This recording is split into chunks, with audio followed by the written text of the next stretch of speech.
What is good, my PacRats? Pac-Man Case here, and today, guys, one of my worst fears has come true.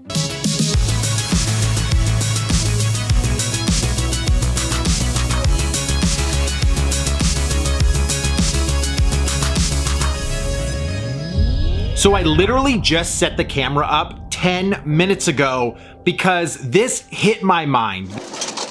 This struck me while I was working on the game room, and the big question was why? Why? The why question hit me so hard today, and I didn't have a good answer for it. And the why question was, why am I going for complete sets? The answer to that question is a lot more complicated than even I thought. I have been working towards the complete N64 set, which you guys can follow along with me on that journey through the N64 score episodes. On top of the full set of N64 games, I have two other collections that I've been working on that I haven't showcased at all on the channel. One of them is my Nintendo GameCube exclusives set collection. That means every single game that was exclusive to the GameCube is something I've been trying to collect as a subset. A secondary one is my Xbox exclusives collection. Now, that one I am really close to. I only have roughly 8 games left to complete that collection, but it is something that I don't think I actually have passion for.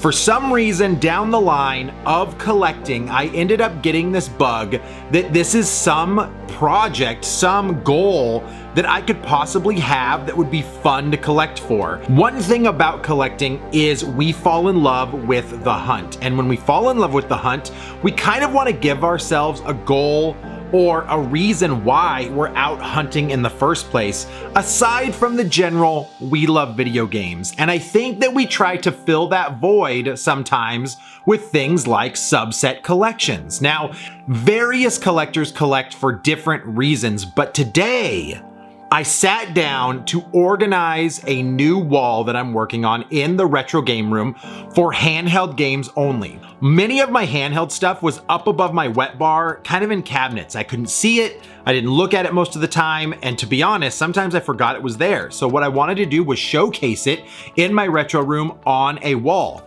And while I was working on organizing and setting that display up, I had the biggest problem most collectors do.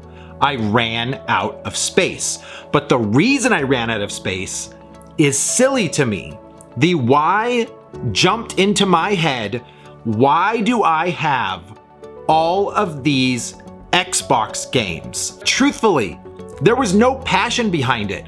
One thing I love about collecting for my N64 is I have passion behind it. I have a love for the system, a nostalgia for the system. When I was younger, playing with my family, playing with my cousins, doing that 4-player multi-experience, enjoying Smash Brothers during college. The list goes on for the reasons that I love the Nintendo 64. So to me, that makes 100% sense why I would want to collect for that system. I don't have the same fondness for the GameCube and the Xbox. And because I tried to collect so hard for those subsets, all I've done is ran out of space and have games that are not necessarily good. I would say maybe 20% of the GameCube library I love, and maybe 10% of the Xbox library I love. So why are my shelves taking up space when I could be showcasing things that I do truly love and I am passionate about? I still love collecting. I love collecting and finding games I've never played or things that I have wanted in the collection for a while physically that I have enjoyed playing. But I think that it's time to let it go. I think it's time to let go of the GameCube exclusives collection. It's time to let go of the Xbox exclusives collection because though I'm almost done in completing it, I get really no reward out of it because it doesn't matter as much as it should to me. I think it's time for me to be working on Collection 3.0. And I've talked about this in previous videos, but there is phases to a collector. Collector 1.0 is the games you had as a child, stuff that you have fond memories and nostalgia of. 2.0, you rekindle that fire and you go nuts. You get too much stuff, you have no direction, collecting just to collect. And there's even more to that, especially in our retro community, that I'm gonna do another video on. But the problem is once it's time to really lay foundation down for what you truly love, when you truly feel like you have an identity of the things you enjoy, Collection 3.0 begins. And that's where you are curating a collection that means something to you. And my problem is the GameCube and the Xbox just don't mean enough to me to be taking up shelf space. So it's time for me to sift through that collection of both the Xbox and GameCube and find out what I truly love, what I want to keep, and make shelf space for the things that do matter. So, moral of the story for me, I started collecting subsets because I thought it would be fun. I thought it would be a cool goal for me to be able to have these awesome subsets. But then you realize when you truly look deep down, which is kind of hard to do, that it doesn't matter. It doesn't matter at the end of the day once I have it done. The only thing that will happen from it is a friend will come over and I'll say, hey, did you know I have a subset of GameCube and Xbox exclusives? And they'll be like, cool, can I see it? And you say, yeah, look. And they're like, awesome.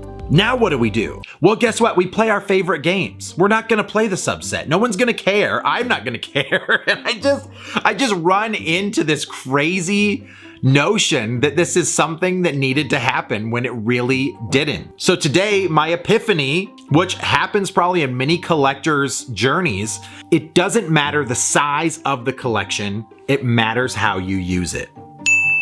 So I have a question.